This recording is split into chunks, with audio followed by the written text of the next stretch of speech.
Yan basta. Maganda ba di? Hindi ko matahin.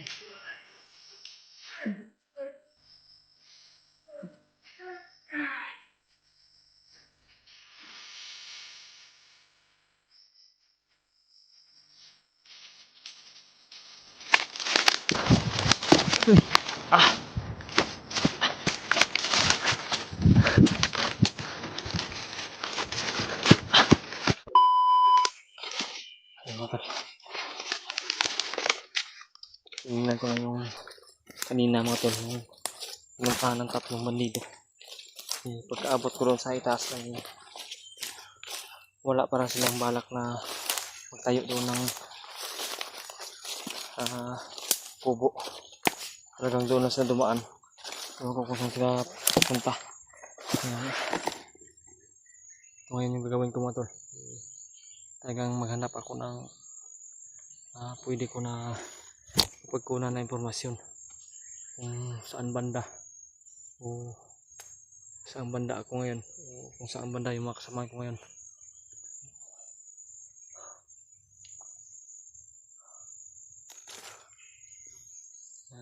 Doon ako patungo ngayon sa babaybayin ko ngayon.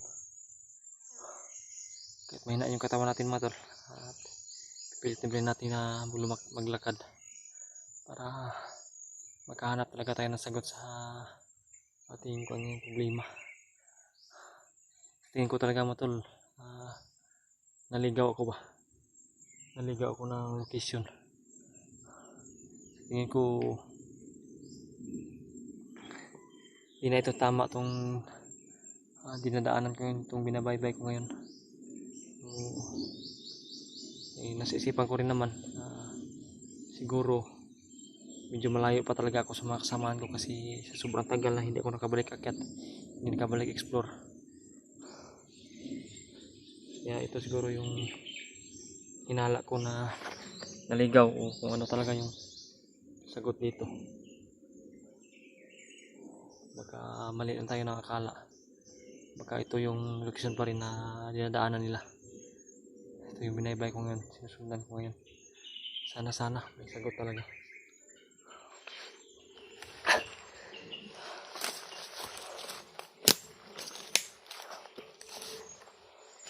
Medyo nahihilo na ako sa kalalakbay.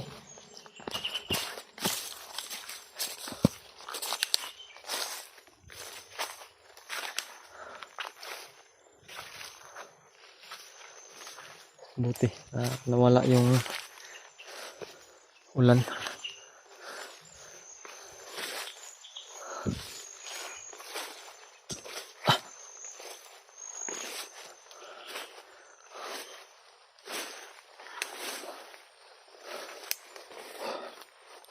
Sobrang gutom na talaga mga tol.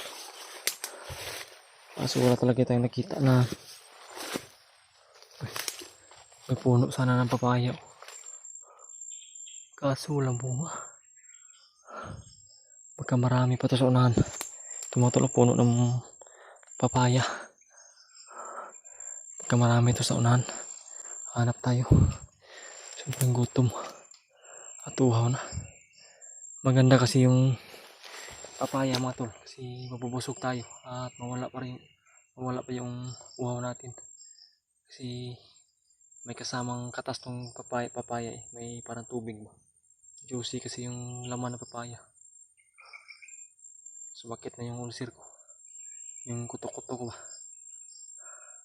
Baka marami pa ito sa unahan na baka may mga puno pa doon ng papaya.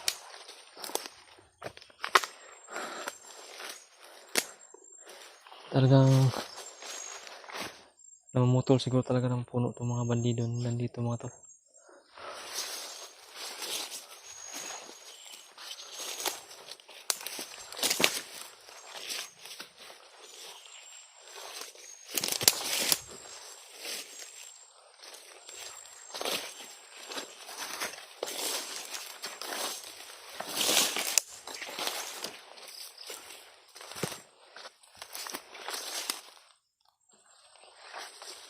May bandido na naman mga tol.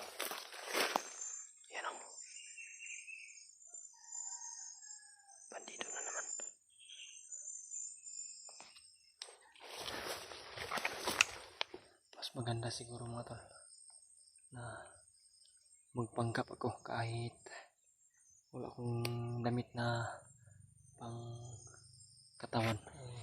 Ito na lang hubarin ko, tapos tatatap ko ay mamas ko sa mukha ko para hindi ko makilala ng bandidong. Kuha tayo ng impormasyon mga tol. Kuha tayo ng impormasyon. Kailangan natin nakakuha ng impormasyon. Kasi di pwede mga tol na magtagal na tayo dito na hindi makakuha ng impormasyon kasi sobrang mahina na yung katawan ko. Kailangan ko na kung makakuha man ako ng impormasyon, kailangan ko na maghanap na naman ng pagkain para ma-recover yung lakas ko. Makasakali na makakuha tayo ng maganda impormasyon mga tol. Sana pagpalain.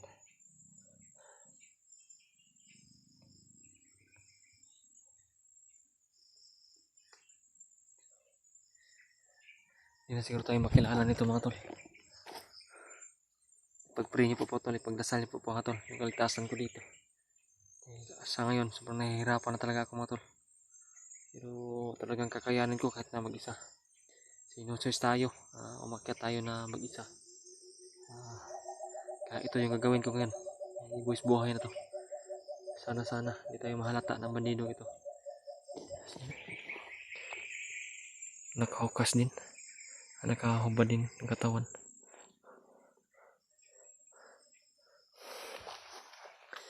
Kailangan ko lapitan to at magtanong ako kung makakuha ba tayo ng magandang impormasyon dito.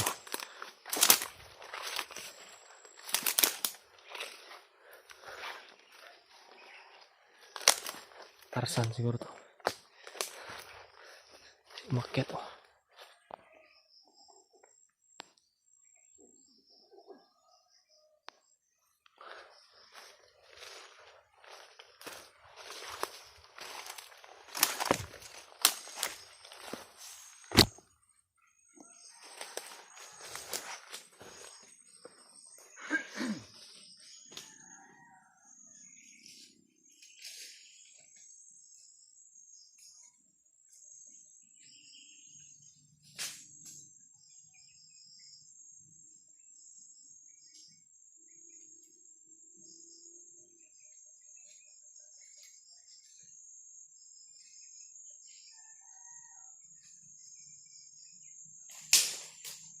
Ano? Ano? Ilagay.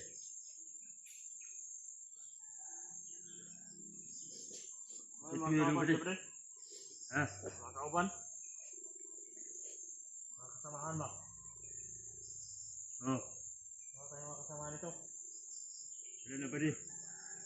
Kainina ba di na yung dalawang mga kasamahan ko? Yung biglang nawala. Wala? May tanong ko ba di? Ano ba di? May alam ka ba na kung nasaan yung mga bihag ngayon? Hindi ko alam ba di? Hanap kasi ako ng kwan. Sinutusan ako ng commander ba? Hindi ko alam yung sinasabi mo. Kasama tayo ba di? Hindi ako makakuha ng kwan sa'yo.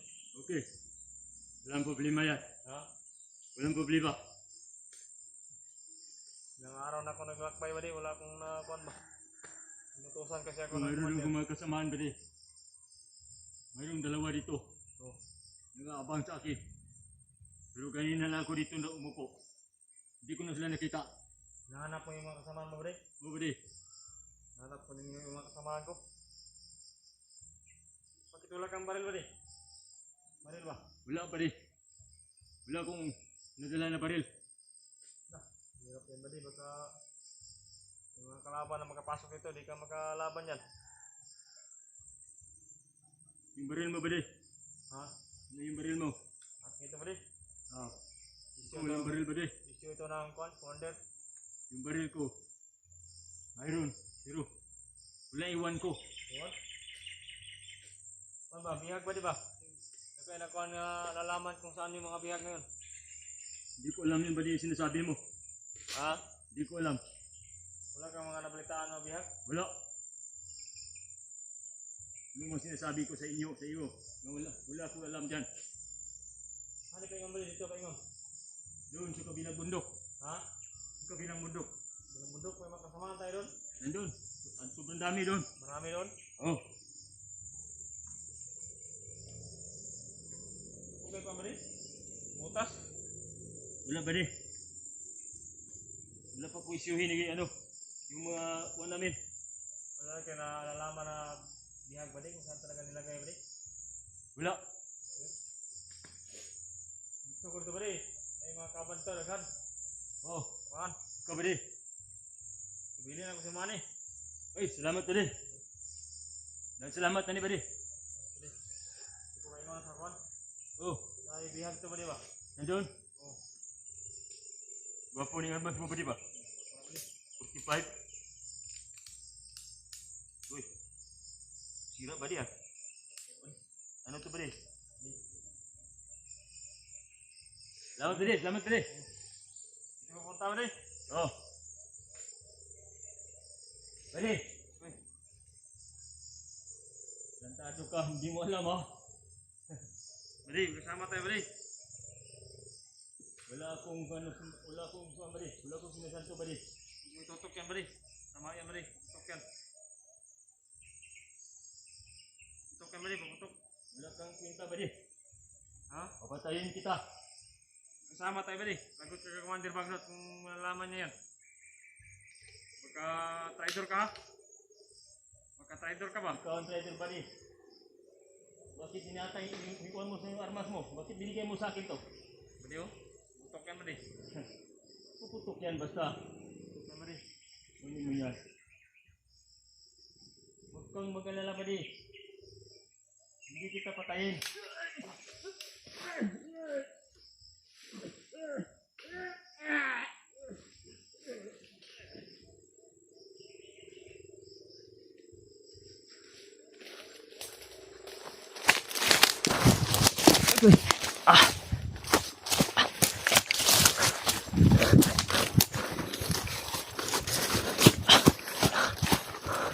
Hindi ka na kumatol.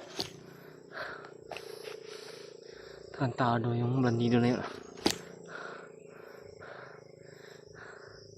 Akala ko kumagat na sa plano ko. Akala ko sasakay sa plano ko. Sinasakyan lang pala yung mga tanong ko. Nalata ya siguro ba na hindi niya ako kasamahan. Pero uto-uto pa rin.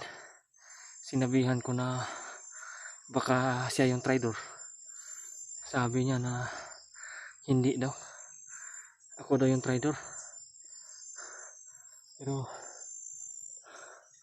mahina yung utak niya. At utakan pa rin natin. Kahit na tinutukan tayo ng baril, hindi pa niya pinaputok. Delikado ako nun pero huwag kayong mabahala mga tol. Huwag kayong problema sa ganang sitwasyon. Kahit paputokan niya tayo ay hindi niya tayo mapapatay. Kasi gumamit ako ng orasyon ko bago ko ginawa na lumapit sa kanya. Nung iniwan ko yung cellphone ko, umikot ako bago ako lumabas. Gumamit na ako ng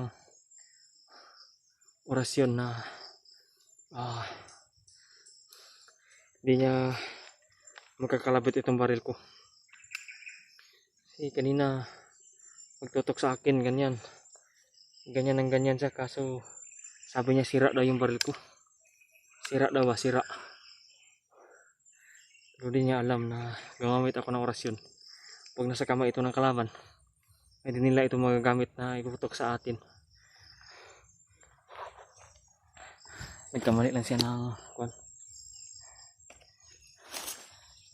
Buti gumana talaga yung orasyon na ginamit ko. So ngayon mga tol, huwag kayong mag-alala ha.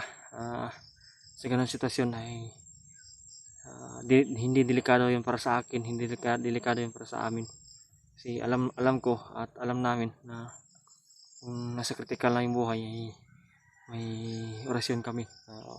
Handang protection sa amin, sa akin. Kasi ako may protection talaga ako na orasyon.